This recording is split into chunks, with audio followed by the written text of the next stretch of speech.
ప్రతిరోజు కార్తీక పురాణము చదివే ముందు చదవవలసిన స్తోత్రాలన్నమాట అండి. ఇప్పుడు పారాయణం స్టార్ట్ చేస్తున్నాను. పారాయణం ముందు ఈ స్తోత్రాలు ప్రతిసారి నేను చదువుకుంటానన్నమాట. ముందు విఘ్నేశ్వర ప్రార్థన.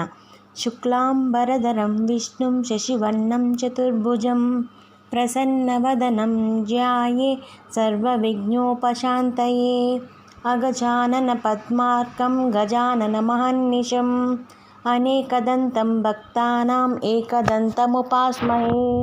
అలాగే మనము గురువుని కూడా స్తోత్రం చేయాలండి. గురు బ్రహ్మ గురు విష్ణు గురుదేవో మహేశ్వర గురు సాక్షాత్ పరబ్రహ్మ తస్మై శ్రీ గురవే నమః. వందే శంభు ఉమాపతిం సురగురుం వందే జగత్కారణం వందే పన్నగభూషణం మృగధరం వందే పశూనాపతిం వందే శూరశశాంకవహ్నినయనం వందే ముకుందప్రియం వందే భక్తజనాశ్రయం చ వరదం వందే శివం శంకరం. శాంతాకారం భుజగశయనం పద్మనాభం సురేశం విశ్వాకారం గగనసదృశం మేఘవర్ణం శుభాంగం లక్ష్మీకాంతం కమలనయనం యోగిహృద్యానగమ్యం వందే విష్ణుం భవభయహరం సర్వలోకైకనాథం అని విఘ్నేశ్వరుణ్ణి, గురువుని, శివుణ్ణి, విష్ణువుని ముందు కార్తీక పురాణం చదివే ముందు కంపల్సరీగా మనము స్తోత్రాలను చదువుకొని కార్తీక పురాణముని పారాయణం చేయడం ప్రారంభిస్తామండి. అందరికీ నమస్కారం అండి. ఇవాళ మనము కార్తీక పురాణంలో 20వ అధ్యాయము చదువుకుందామండి. దీంట్లో మనం పురంజయుని కథ గురించి తెలుసుకుందాం. జనక మహారాజు వశిష్ఠుని మరలా ఇట్లా అడిగాను. ముని సత్తమా, కార్తీక మాస మహత్యము ఇంకనూ వినవలనని ఉన్నది, చెప్పుడు అనగా వశిష్ఠుడు ఇట్లు చెప్పసాగాను. రాజా, నీవడిగినది చెప్పుచున్నాను వినుము.